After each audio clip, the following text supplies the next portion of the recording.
అమ్మాయి లైఫ్ ఎలా ఉంటుందో నాకు తెలియదు కానీ 25 ఏళ్ళు దాటిన అబ్బాయి లైఫ్ మాత్రం పైకి కనబడినంత సరదాగా అయితే ఉండదు. ఓరా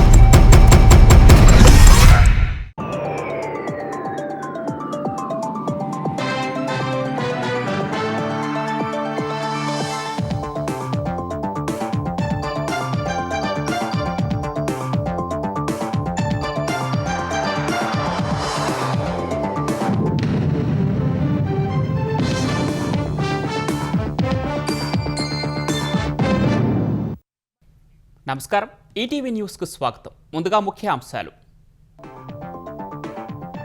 భారత అంతరిక్ష రంగంలో సరికొత్త చరిత్ర. దేశ మొట్టమొదటి ప్రైవేట్ రాకెట్ విక్రమ్-1 ప్రయోగం విజయవంతం. సంబరాల్లో నిర్వాహకులు. ప్రైవేట్ రాకెట్ను ప్రయోగించిన స్కైరూట్ ఏరోస్పేస్కు ప్రధాని ప్రశంసలు. ఆత్మనిర్భర్ భారత్కు నిజమైన స్ఫూర్తిగా నిలుస్తున్నారని కితాబు. చెత్త నుంచి సంపద సృష్టించే లక్ష్యంతో ముందుకు వెళ్తున్నామన్న చంద్రబాబు. అక్టోబర్ 2 నాటికి స్వచ్ఛాంధ్రను సాకారం చేస్తామని వెల్లడి. దసరా నాటికి విజయవాడ విమానాశ్రయంలో కొత్త టెర్మినల్ పూర్తి. నూతన ఏటీసీ భవనాన్ని ప్రారంభించిన కేంద్ర మంత్రి రామ్మోహన్.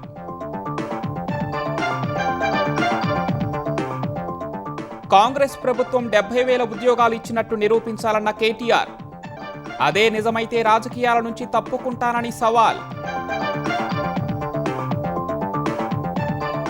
హైదరాబాద్ నలువైపులా హైడ్రా భారీ ఆపరేషన్. 30,000 కోట్లకు పైనే విలువైన 840 ఎకరాల ప్రభుత్వ భూమి స్వాధీనానికి చర్యలు. పోలవరం జిల్లా గొల్లగూడెం వద్ద పెను విషాదం. చేపలు పట్టేందుకు వెళ్లి గోదావరిలో 5గురి మృతి. మంత్రుల ప్రగాఢ సంతాపం.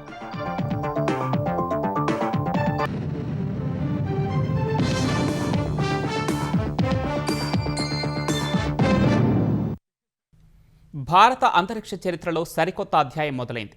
పూర్తి స్వదేశీ పరిజ్ఞానంతో ప్రైవేట్ సంస్థ స్కైరూట్ రూపొందించిన తొలి ఆర్బిటాల్ క్లాస్ రాకెట్ విక్రమ్-1 ప్రయోగం విజయవంతమైంది. హైదరాబాద్కు చెందిన space tech startup Skyroot aerospace ప్రతిష్టాత్మకంగా రూపొందించిన ఈ రాకెట్ శ్రీహరికోటలోని సతీష్ ధావన్ అంతరిక్ష కేంద్రం నుంచి నింగిలోకి దూసుకువెళ్లింది. మిషన్ ఆగమన్ పేరిట పంపిన ఈ రాకెట్ తన వెంట తీసుకువెళ్లిన టెక్నాలజీ పేలోడ్లను విజయవంతంగా నిర్దేశిత కక్షలోకి ప్రవేశపెట్టింది. స్వదేశీ పరిజ్ఞానంతో ప్రైవేట్ సంస్థ స్కైరూట్ రూపొందించిన మొట్టమొదటి ఆర్బిటాల్ క్లాస్ రాకెట్ విక్రమ్-1 ప్రయోగం విజయవంతమైంది. శ్రీహరికోటలోని సతీష్ ధావన్ అంతరిక్ష కేంద్రం మొదటి ప్రయోగ వేదిక నుంచి నిప్పులు కక్కుతూ రాకెట్ నింగిలోకి దూసుకువెళ్లింది. ఉదయం 11:30కు ప్రయోగం నిర్వహించాల్సి ఉండగా నావిగేషన్ సమస్యల కారణంగా సుమారు 35 నిమిషాలు ఆలస్యంగా 12:05 విక్రమ్-1 నింగిలోకి దూసుకువెళ్లింది. తర్వాత గ్రాహాస్పేస్, కాస్మోసర్, డిక్యూబ్డ్, స్కైరూట్ స్కోప్ పంపిన పేలోడ్లను 450 కిలోమీటర్ల దూరంలోని భూ కక్షలోకి వరుస క్రమంలో ప్రవేశపెట్టింది. విక్రమ్-1 ప్రయోగం విజయంతో స్కైరూట్ లాంచ్ కంట్రోల్ సెంటర్లో నిర్వాహకులు సంబరాలు చేసుకున్నారు. ఈ ప్రయోగ ప్రక్రియ మొత్తం సస్పెన్స్ థ్రిల్లర్ సినిమాను తలపించిందని స్కైరూట్ ఏరోస్పేస్ సీఈఓ పవన్ కుమార్ పేర్కొన్నారు. ఈ ప్రయోగం విజయవంతం కావడంలో కీలక పాత్ర పోషించిన వారికి ధన్యవాదాలు తెలిపారు. This launch was nothing short of a suspense movie. We all experienced the highs and never have we seen such suspense, and I think it's all worth it at the end, and I think really happy today and that we have achieved something very rare, very unique. It shows the potential of India's talent. And also thank entire InSpace team which has efficiently authorized this launch. And in fact, I've seen companies waiting for launch authorization for so much time, and India has proved it that government is the most efficient, and in fact they enabled this launch in record time. There was zero delay in authorizing India's first private orbital launch. విక్రమ్-1 ప్రయోగం విజయవంతంపై ప్రధాని నరేంద్ర మోదీ శాస్త్రవేత్తలకు ఫోన్లో అభినందనలు తెలిపారు. Skyroot విజయం దేశ యువతకు స్ఫూర్తినిస్తుందని చెప్పారు. ఈ ప్రయోగాన్ని తాను కూడా వీక్షించానన్న ప్రధాని అంతరిక్ష పరిశోధనల్లో ప్రైవేట్ రంగంపై ఉన్న సందేహాలను పటాపంచలు చేసిందని కొనియాడారు. मैं आपको आपकी पूरी टीम को इस महत्वपूर्ण निर्णय के लिए और महत्वपूर्ण सफलता के लिए मैं बहुत बधाई देता हूं। जब हम स्पेस को प्राइवेटाइज करना चाहते थे तब मेरे सामने कई सारी आशंकाएं रखी गई थी। ये तो हो नहीं सकता, कैसे करोगे, वैसे करोगे, लेकिन मैं इसको आगे बढ़ता ही गया अब आपके कारण मेरे उस निर्णय को ताकत मिल गई है। जब मैं आत्मनिर्भर भारत की बात करता था तो ना समझी में कुछ लोग उसकी मजाक उड़ाते थे, लेकिन आज आपने सिद्ध कर दिया कि हम इस क्षेत्र में भी आत्मनिर्भर बनने में समर्थ हैं और आपने उस समर्थक को दिखाया है। और मैं पक्का मानता हूं कि अब सबूत हमारे सामने है, साक्ष्य हमारे सामने है और ये आपकी टीम ने करके दिखाया है। ఈ ఆగమన్ మిషన్ ప్రయోగం ద్వారా గ్లోబల్ లాంచ్ మార్కెట్లోకి భారత ప్రైవేట్ రంగం అధికారికంగా అడుగుపెట్టింది. వాస్తవ పరిస్థితుల్లో స్కైరూట్ టెక్నాలజీ ఎలా పనిచేస్తుందో పరీక్షించడానికే ఈ ప్రయోగాన్ని చేపట్టినట్లు నిర్వాహకులు తెలిపారు. ఈ మిషన్ ద్వారా సేకరించే డేటాను భవిష్యత్తులో సాంకేతికత మెరుగుపరచుకోవడానికి మరిన్ని అధునాతన రాకెట్ల తయారీకి వినియోగిస్తామని స్కైరూట్ యాజమాన్యం తెలిపింది. భారత అంతరిక్ష పితామహుడు డాక్టర్ విక్రమ్ సారాభాయ్ గౌరవార్థం స్కైరూట్ రాకెట్కు విక్రమ్-1 అని నామకరణం చేసినట్లు సంస్థ తెలిపింది. మిషన్ ఆగమన్ పేరిట నిర్వహించిన ఈ ప్రయోగంలో ప్రధాని నరేంద్ర మోదీ స్వదస్తూరితో వందే మాతరమని రాసి పంపిన ప్రత్యేక పోస్ట్ కార్డును అంతరిక్షంలోకి పంపారు. మాజీ ఇస్రో చైర్మన్లు, భారతీయ వ్యోమగాములు, పెట్టుబడిదారులు, శాస్త్రవేత్తలు ఈ మిషన్ సక్సెస్ కావాలని ఆకాంక్షిస్తూ పంపిన డజన్ల కొద్దీ చేతిరాత పోస్ట్ కార్డులను రాకెట్లోని ప్రత్యేక పేలోడ్ బాక్స్లో భద్రపరిచారు. 18 క్యారెట్ల బంగారు రాకెట్ను కూడా అందులో ఉంచారు. తక్కువ ఖర్చుతో నమ్మదగిన రాకెట్లను భారత్ నుంచి ప్రపంచానికి అందించాలనే లక్ష్యంతో 8 ఏళ్ల క్రితం స్కైరూట్ సంస్థను ప్రారంభించినట్లు నిర్వాహకులు తెలిపారు.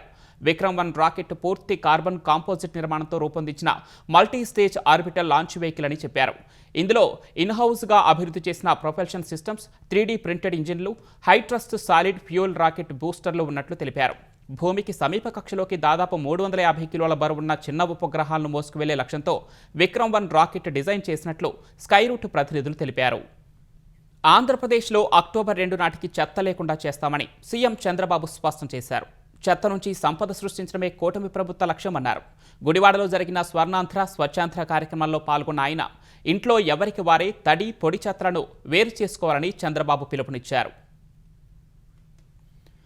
కృష్ణా జిల్లా గుడివాడలో జరిగిన స్వచ్ఛాంధ్ర స్వర్ణాంధ్ర కార్యక్రమంలో ముఖ్యమంత్రి చంద్రబాబు పాల్గొన్నారు. ఆ వేదికపై నుంచి గుంటూరు, నెల్లూరులో చెత్త సేకరణకు ఉపయోగించే ఎలక్ట్రిక్ ఆటోలను సీఎం వర్చువల్గా ప్రారంభించారు. తర్వాత బాగా పనిచేసిన వారికి పురస్కారాలను ప్రదానం చేశారు. అనంతరం మాట్లాడిన సీఎం సంక్షేమం, అభివృద్ధి, సుపరిపాలనతో ముందుకు వెళుతున్నట్లు చెప్పారు. చెత్త పేరుకుపోవడం వల్ల అనేక రోగాలు వస్తాయని హెచ్చరించారు. మే 23 నుంచి జూన్ 20 వరకు ఆపరేషన్ క్లీన్ స్వీప్ కార్యక్రమం పెడితే దానికి అద్భుత స్పందన వచ్చిందన్నారు. అంగన్వాడీ కార్యకర్తలు, స్వచ్ఛాంధ్రప్రదేశ్లో పనిచేసే కార్మికులకు తల్లికి వందనం అమలు చేస్తామన్నారు. త్వరలో అంగన్వాడీ కార్యకర్తలు స్వచ్ఛాంధ్రప్రదేశ్లో పనిచేసే కార్మికుల అకౌంట్లలో డబ్బులు వేయనున్నట్లు ప్రకటించారు. పరిశుభ్రత అంటే కేవలం రోడ్లు క్లీన్ చేయడమే కాదు, చెత్తలే తేకుండా చేయాలి, పర్యావరణాన్ని కాపాడుకోవాలి, ప్రజల ఆరోగ్యాన్ని కాపాడాలి. ఎక్కడికక్కడ మీలో ఒక ఫీలింగ్ రావాలి. కానీ కొంతమంది దీనికి సహకరిస్తున్నారు. నా ఆలోచన అది.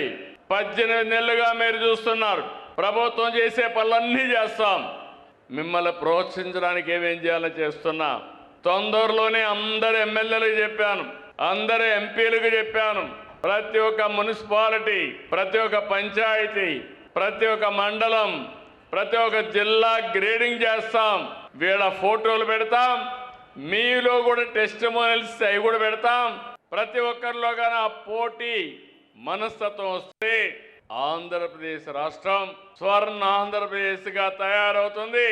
స్వర్గం ఎక్కడో లేదు, మనం సృష్టించుకునే స్థలమే నిజమైన స్వర్గం అని మరొక్కసారి మీ అందరికి తెలియజేస్తున్నా. చెత్త నుంచి సంపద సృష్టించడమే కూటమి ప్రభుత్వ లక్ష్యమని సీఎం ఉద్ఘాటించారు. ఇంట్లో ఎవరికి వారే తడి, పొడి చెత్తలను వేరు చేసుకోవాలని సూచించారు. ఏపీలో అక్టోబర్ 2 నాటికి చెత్త లేకుండా చేస్తామన్న సీఎం శాశ్వతంగా చెత్త నుంచి రాష్ట్రాన్ని విముక్తి చేస్తామని వెల్లడించారు. ఇంటింటి దగ్గర చెత్త సేకరణకి, రీసైక్లింగ్ కోసం వ్యవస్థని బలోపేతం చేస్తున్నాం. పట్టణాల్లో ఎలక్ట్రికల్ వెహికల్స్ పెడుతున్నాం. ఆగస్టు 26కి 1140 ఈ ఆటోలు అందుబాటులోకి వస్తాయని చెప్పి కూడా నేను మీకు తెలియజేస్తున్నా. 108 సమగ్ర గణ వ్యర్థాల ప్రాసెసింగ్ కేంద్రాలు 528 కోట్లు ఖర్చు పెట్టి ఏర్పాటు చేస్తున్నాం. వీటిలో 8 ఈ రోజే ప్రారంభించాం. అక్టోబర్ నాటికి అన్ని కూడా పూర్తవుతాయి. 6 బయో గ్యాస్ ప్లాంట్లు పెట్టాం. రాష్ట్రంలో 1.5 సంవత్సరంలో 8 వేస్ట్ టు ఎనర్జీ ప్లాంట్స్ పనిచేస్తాయి. ప్రజా రథం అనే ఒక కార్యక్రమం పెట్టి దాని ద్వారా ఏ గ్రామంలో చెత్త ఇచ్చినా మీకు అవసరమైన నిత్యావసర వస్తువులు అందుబాటులో పెట్టాం. ఇప్పటికి 16 కోట్ల రూపాయలు తిరిగి ప్రజలకు చెత్త తీసుకుని నిత్యావసర వస్తువులు ఇచ్చే పరిస్థితికి వచ్చాం. వేస్ట్ నుంచి సంపద సృష్టించడం ఎన్డీఏ కూటమి ఆశయం అని చెప్పి కూడా నేను మీకు తెలియజేస్తున్నా. అక్టోబర్ 2కి ఎక్కడ చెత్త అనే మాట లేకుండా చేస్తాం. దాంట్లో రాజీనే లేదు. రాజకీయాల్లో క్రిమినల్స్ మారరని, మనం మార్చితే తప్ప వాళ్ళు మారరని చంద్రబాబు అన్నారు. డిప్యూటీ సీఎం పవన్ కళ్యాణ్ కుటుంబంపై అనరాని మాటలు అన్నారని వైసీపీ నేతలపై మండిపడ్డారు. వచ్చే దసరా నాటికి విజయవాడ అంతర్జాతీయ విమానాశ్రయంలో నూతన టెర్మినల్ భవనాన్ని పూర్తి చేస్తామని కేంద్ర విమానయాన శాఖ మంత్రి రామ్మోహన్ నాయుడు చెప్పారు. ఇదే సమయంలో విదేశీ ప్రయాణాలను అత్యంత సులభతరం చేసే హబ్ అండ్ స్పోక్ విధానాన్ని అందుబాటులోకి తెస్తామని చెప్పారు. విజయవాడ అంతర్జాతీయ విమానాశ్రయంలో 77 కోట్ల రూపాయలతో నిర్మించిన ఎయిర్ ట్రాఫిక్ కంట్రోల్ ఏటీసీ నూతన భవనాన్ని కేంద్ర మంత్రి ప్రారంభించారు. అనంతరం ఎయిర్పోర్ట్ అథారిటీ ఆఫ్ ఇండియా అధికారులు, ఎంపీలు వల్లభనేని బాలశౌరి, కేసినేని శివనాథులతో విమానాశ్రయ అభివృద్ధి పనులపై కేంద్ర మంత్రి సమీక్షించారు. దసరాకు నూతన టెర్మినల్ ప్రారంభించాలనే లక్ష్యంతో పనులు చేస్తున్నట్లు వివరించారు. ఢిల్లీ, ముంబై, హైదరాబాద్, బెంగళూరు, చెన్నైలకు అదనపు సర్వీసులు నడుపుతూ ఉండగా ఆగస్టు 13 నుంచి వారణాసి మీదుగా కోల్కతాకు మరో కొత్త విమాన సర్వీసును విజయవాడ నుంచి నడుపుతామని రామ్మోహన్ నాయుడు తెలిపారు. హబ్ అండ్ స్పోక్ మోడల్ అందుబాటులోకి వస్తే విదేశాలకు వెళ్లే ప్రయాణికుల ఇమ్మిగ్రేషన్ కష్టాలు తొలగుతాయన్నారు. ఈ కూటమి ప్రభుత్వం విజయవాడలో సరికొత్త ఇన్ఫ్రాస్ట్రక్చర్తో టెర్మినల్ బిల్డింగ్ కానీ ఏవియేషన్కి సంబంధించినటువంటి ఇన్ఫ్రాస్ట్రక్చర్ చేయాలన్నటువంటి ఆలోచన ఉందో అందులో ఒక ప్రధానమైనటువంటి భాగం ఈ ఏటీసీ భవనం. గతంలో ఈ ఎయిర్పోర్ట్లో ఎప్పుడో 40-50 సంవత్సరాల క్రితం కట్టినటువంటి బిల్డింగ్లో నుంచి ఈ యొక్క ఆపరేషన్స్ జరుగుతున్నాయి. కానీ విజయవాడ ఆపరేషన్స్ ఇప్పుడు చాలా పెరగడం వల్ల, ఫ్లైట్ యాక్టివిటీ కూడా పెరగడం వల్ల ఈ యొక్క కొత్త భవనాన్ని నిర్మించాల్సినటువంటి అవసరం ఉంది. అయితే దీన్ని పూర్తి స్థాయిలో ఏదైతే భవిష్యత్తు ఒక 30-40 సంవత్సరాల వరకు అవసరమైనటువంటి ఎక్విప్మెంట్ కానీ, స్పేస్ కానీ, ఇన్ఫ్రాస్ట్రక్చర్ కానీ అన్నిటినీ కూడా జోడించుకొని ఈరోజు ప్రారంభోత్సవం చేసుకున్నాం. కాంగ్రెస్ ప్రభుత్వం తన 2.5 ఏళ్ల పాలనలో 70,000 ప్రభుత్వ ఉద్యోగాలు భర్తీ చేసినట్లు నిరూపిస్తే శాశ్వతంగా రాజకీయాల నుంచి తప్పుకుంటారని బీఆర్ఎస్ వర్కింగ్ ప్రెసిడెంట్ కేటీఆర్ సవాల్ చేశారు.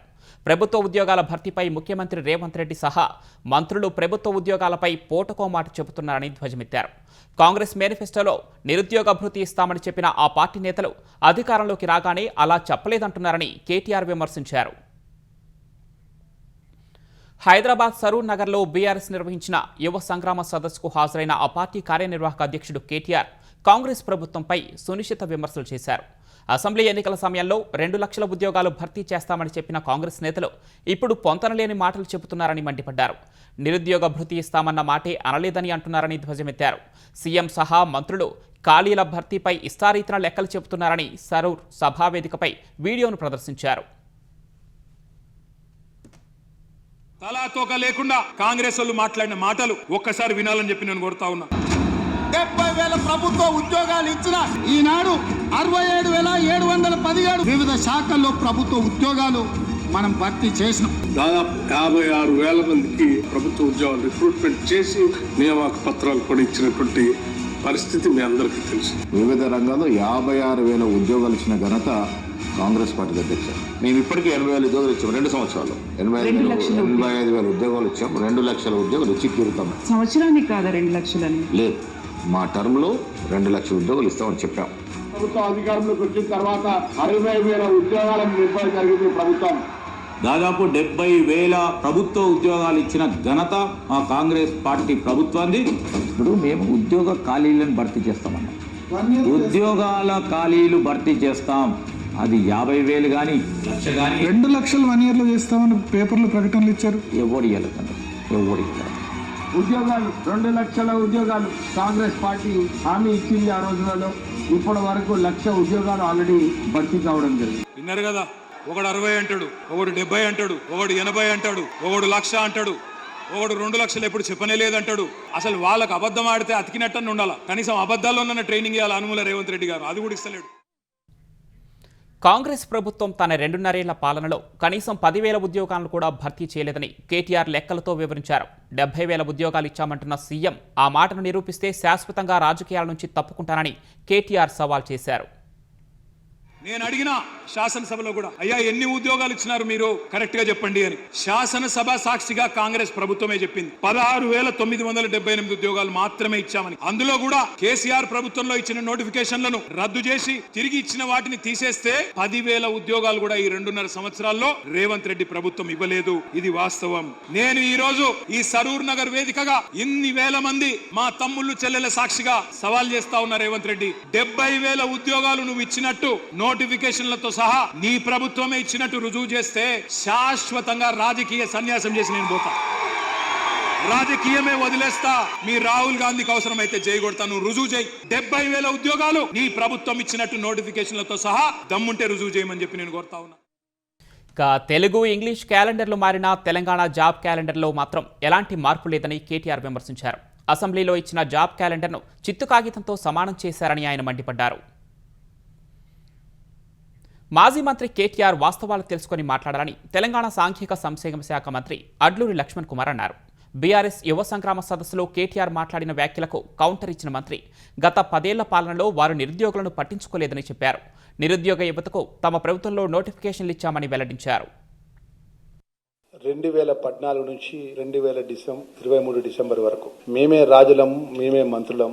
ముచ్చటగా 3వసారి కూడా ఈ ప్రభుత్వాన్ని మమ్మల్నే మా ప్రభుత్వం వస్తుందని చెప్పి విర్రవీగి మాట్లాడి ఈరోజు మాట్లాడిన మాజీ మంత్రి కేటీఆర్ ఈరోజు యువగర్జన అని చెప్పేసి సరూర్ నగర్ లో మీటింగ్ ఏర్పాటు చేసుకుని పేడ్ ఆర్టిస్టులతోని పేడ్ వర్కర్లతో మీటింగ్ ఏర్పాటు చేసుకుని నోటికి ఎంత వస్తే అంత మాట్లాడుతూ రేపు రాబోయే 29లో మేము ఏ విధంగా అధికారం రావాలనే ఒక దురుద్దేశంతో కేటీఆర్ గారు కబుర్లు చెప్తాను కదా ఇలా సరూర్ నగర్ లో వేసి మీ పాలన అయితే పేపర్ లీకులతోని పరిపాలించింది.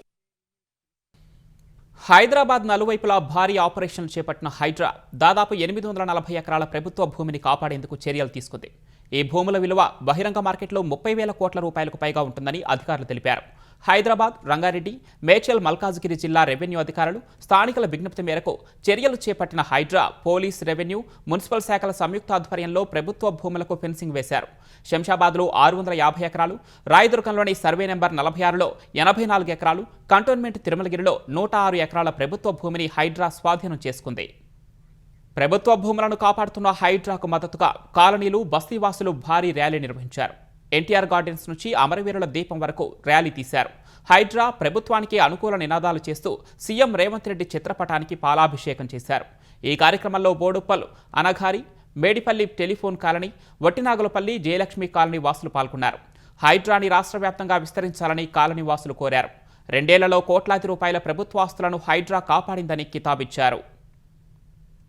మాది గత 20 ఏళ్ల సంది పార్కర్లీ కబ్జాలో ఉండే దాన్ని మన హైడ్రా టీం ఇమీడియట్ గా స్పందించి రంగనాథ్ సారు వారితో పాటు సిఐ రాజశేఖర్ సారు వాళ్ళ టీం అందరూ కలిసి మా యొక్క పార్క్ ని 1166 గజాల పార్క్ ని వాళ్ళు మాకు ఫెన్సింగ్ చేసి ఇచ్చారు. సో దానికి మేము చాలా కృతజ్ఞతలు చెప్పుకుంటున్నాము. ఇదే హైడ్రా రంగనాథన్ సార్ని పెట్టారు. దయచేసి ఇలాంటి మరి కొంచెం పెట్టాలి. ఇంకా ఓన్లీ వ్యవస్థ ఒకటే కాదు, కొన్ని వ్యవస్థలను పెట్టాలి. మన సీఎం గారు గౌరవనీయులైన రేవంత్ రెడ్డి గారికి మా విన్నపం అండి. అందరూ మాట్లాడలేరు కాబట్టి వీళ్ళందరూ తరపున నేను మాట్లాడుతున్నానండి. మేమందరమే హైడ్రాకు రుణపడి ఉంటామండి. హైడ్రాని వదిలే ప్రసక్తే లేదండి. ఏ ప్రభుత్వం వచ్చినా హైడ్రాని మాత్రం తీయకండి. 92 నుంచి మేము ల్యాండ్ లోకి వెళ్తూ ఉన్నామండి. 23లో మాత్రం అది బ్లాక్ చేశారు గేట్ పెట్టి. తర్వాత ఇప్పుడు హైడ్రా వాళ్ళు వచ్చి హైడ్రా వాళ్ళ హెల్ప్ తో గేట్ పగలగొట్టిన తర్వాత మా ల్యాండ్ లోకి వెళ్ళగలుగుతున్నామండి. హైడ్రాకి థ్యాంక్స్ చెప్పుకుంటున్నామండి. అలానే CM sir. Bullet rail project భూసేకరణకు వ్యతిరేకంగా రైతులు నిరసన బాటపట్టారు. శంషాబాద్ మండలంలోని బహదూర్గూడలో 650 ఎకరాల ప్రభుత్వ భూమికి కంచె వేసేందుకు వచ్చిన హైడ్రా, రెవెన్యూ అధికారులను రైతులు అడ్డుకునే ప్రయత్నం చేశారు. ప్రభుత్వం నుంచి పరిహారం ఇప్పించాలంటూ ఆర్డీఓ శ్రీధర్తో రైతులు వాగ్వాదానికి దిగారు. గ్రామస్తులు, రైతుల నిరసనతో ఉద్రిక్తత చోటు చేసుకుంది. ఆందోళనకారులను నియంత్రించేందుకు గ్రామంలో భారీగా పోలీసులు మోహరించారు. గ్రామస్తులు, రైతులకు బీజేపీ, బీఆర్ఎస్ అంగీభావం ప్రకటించాయి. బహదూర్గూడలో బీఆర్ఎస్ నేత కార్తీక్ రెడ్డిని పోలీసులు అడ్డుకుని నందిగామ పోలీస్ స్టేషన్కు తరలించారు. రాష్ట్ర బీజేపీ కార్యవర్గ సభ్యుడు తోకల శ్రీనివాసరెడ్డిని గృహ నిర్బంధం చేశారు. ఈ క్రమంలో బీజేపీ నేతలు, పోలీసులకు మధ్య తోపులాట జరిగింది. పరిస్థితి ఉద్రిక్తంగా మారడంతో శ్రీనివాసరెడ్డితో పాటు బీజేపీ కార్యకర్తలను కంచన్బాగ్ పోలీస్ స్టేషన్కు తరలించారు. నీట్ ప్రశ్నాపత్రం లీకేజీకి బాధ్యులపై చర్యలు తీసుకోవడం సహా విద్యా వ్యవస్థ ప్రక్షాళన చేయాలనే డిమాండ్తో ఆమరణ దీక్ష చేస్తున్న పర్యావరణవేత్త సోనం వాంగ్చుక్ను ఆసుపత్రికి తరలించారు. 20 రోజుల నుంచి నిరాహార దీక్ష చేస్తున్న ఆయన ఆరోగ్యం అత్యంత క్షీణించడంతో పోలీసులు ఆయనను కట్టుదిట్టమైన భద్రత మధ్య సఫ్దర్జంగ్ ఆసుపత్రికి తరలించారు. నీట్ పరీక్షా పత్రాల లీకేజీ సహా విద్యా వ్యవస్థలో అవకతవకలపై కాక్రోచ్ జనతా పార్టీ ఆధ్వర్యంలో జరుగుతున్న నిరసనలకు మద్దతుగా సోనం వాంగ్చుక్ జూన్ 28న ఆమరణ దీక్ష ప్రారంభించారు. విద్యా వ్యవస్థలో పారదర్శకత తేవాలని కేంద్ర విద్యాశాఖ మంత్రి ధర్మేంద్ర ప్రధాన్ రాజీనామా చేయాలని డిమాండ్ చేశారు. ఈ దీక్షతో వాంగ్చుక్ దాదాపు 9 కిలోల బరువు తగ్గడం సహా అత్యంత బలహీనంగా మారినట్టు వైద్యులు తెలిపారు. అయితే వాంగ్చుక్ భార్య గీతాంజలి జయాంగ్మో తన అనుమతి లేకుండా వాంగ్చుక్కు ఎలాంటి చికిత్స చేయరాదని స్పష్టం చేశారు. ఈ మేరకు గీతాంజలి సామాజిక మాధ్యమం ఎక్స్లో ఓ పోస్ట్ చేశారు. ప్రస్తుతం సఫ్దర్జంగ్ ఆసుపత్రిలోనే ఉన్నట్టు ఆమె చెప్పారు. అటు వాంగ్చుక్ను ఆసుపత్రికి తరలించడంతో తాను ఆమరణ దీక్షకు కూర్చుంటున్నట్లు కాక్రోచ్ జనతా పార్టీ అధ్యక్షుడు అభిజిత్ దిప్కే ప్రకటించారు. ఈ మేరకు ఎక్స్లో ఆయన పోస్ట్ పెట్టారు. పోలవరం జిల్లా ఎటపాక మండలం గొల్లగూడెం వద్ద గోదావరి నదిలో చేపల వేటకు వెళ్లిన 5గురు మృతి చెందారు. మృతుల్లో 3 మహిళలు 2 పురుషులు ఉన్నారు. వీరంతా గొమ్ము కొత్తగూడెం గ్రామానికి చెందిన వారిగా గుర్తించారు. నదిలో చేపల వేటకు వెళ్లిన క్రమంలో లోతు ఎక్కువగా ఉండటంతో ప్రమాదవశాత్తు నీట మునిగి మృతి చెందారు. సమాచారం తెలుసుకున్న రెస్క్యూ సిబ్బంది ఘటనా స్థలికి చేరుకుని మృతదేహాలను బయటకు తీశారు. ఒకే గ్రామానికి చెందిన 5గురు మృతి చెందడంతో గొమ్ము కొత్తగూడెంలో విషాద ఛాయలు అలుముకున్నాయి. ఈ ఘటనపై స్పందించిన మంత్రి గుమ్మిడి సంధ్యారాణి మృతుల కుటుంబాలకు ప్రగాఢ సానుభూతి తెలిపారు. ఈ ఘటనపై ఆరా తీసిన మంత్రి మృతుల వివరాలను ఉన్నతాధికారుల నుంచి అడిగి తెలుసుకున్నారు.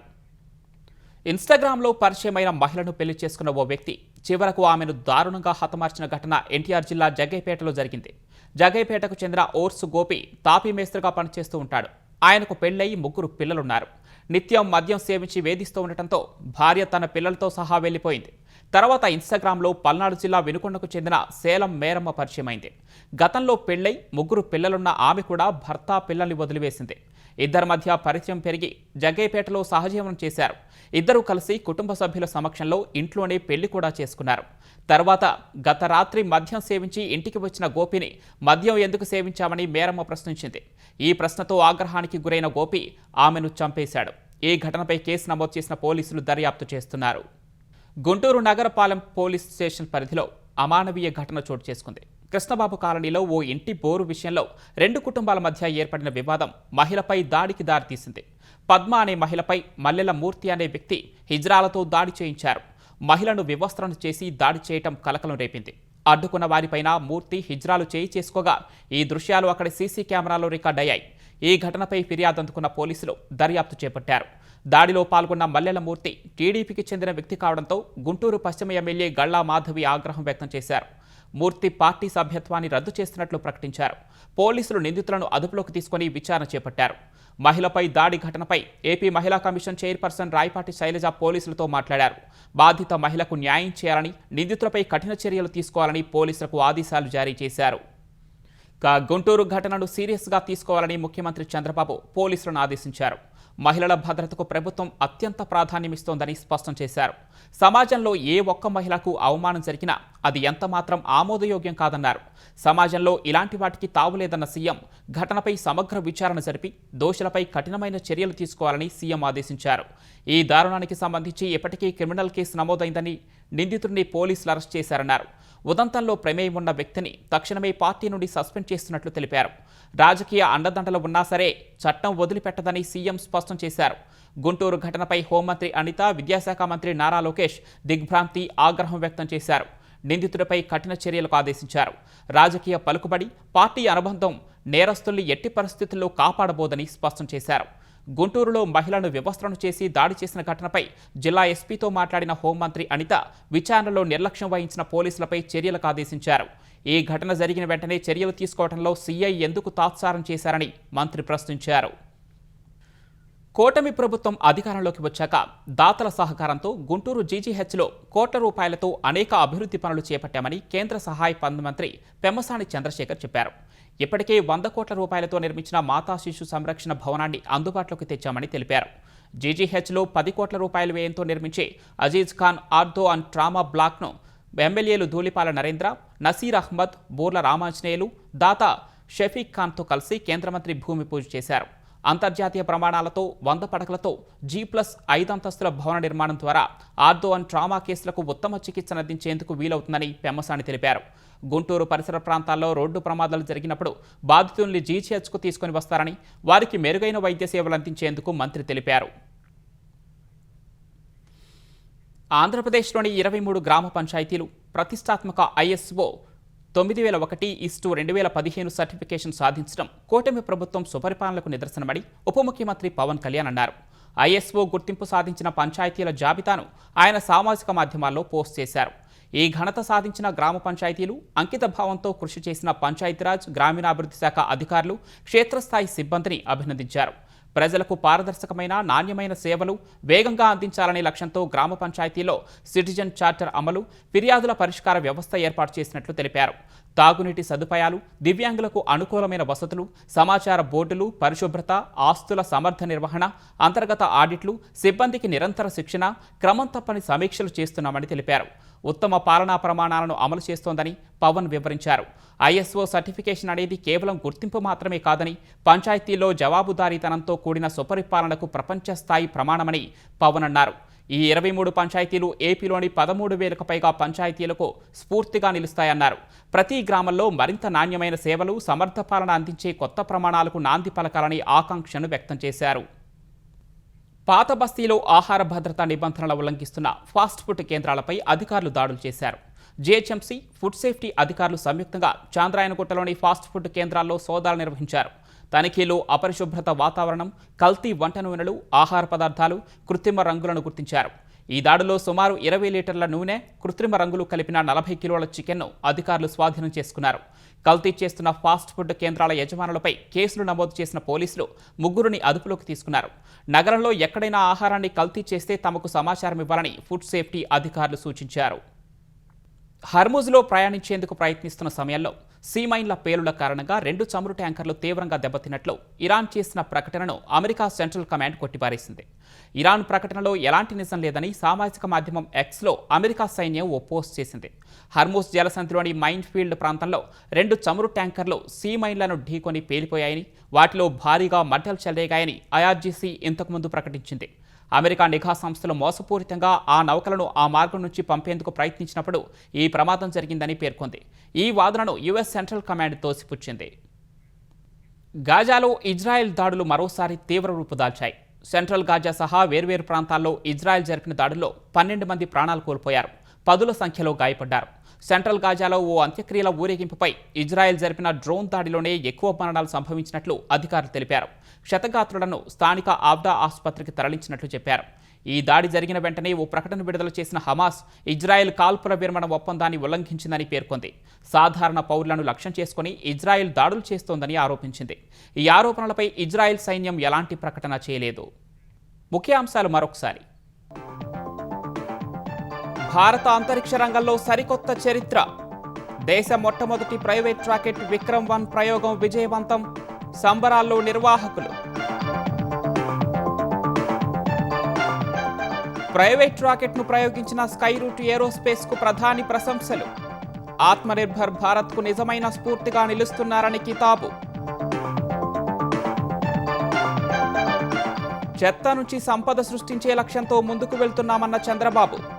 అక్టోబర్ 2 నాటికి స్వచ్ఛాంధ్రను సాకారం చేస్తామని వెల్లడి. దసరా నాటికి విజయవాడ విమానాశ్రయంలో కొత్త టెర్మినల్ పూర్తి.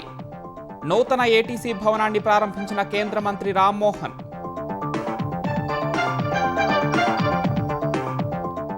కాంగ్రెస్ ప్రభుత్వం 70,000 ఉద్యోగాలు ఇచ్చినట్టు నిరూపించాలన్న కేటీఆర్. అదే నిజమైతే రాజకీయాల నుంచి తప్పుకుంటానని సవాల్. హైదరాబాద్ నలువైపులా హైడ్రా భారీ ఆపరేషన్. 30,000 కోట్లకు పైనే విలువైన 840 ఎకరాల ప్రభుత్వ భూమి స్వాధీనానికి చర్యలు. పోలవరం జిల్లా గొల్లగూడెం వద్ద పెను విషాదం. చేపలు పట్టేందుకు వెళ్లి గోదావరిలో 5గురి మృతి. మంత్రుల ప్రగాఢ సంతాపం.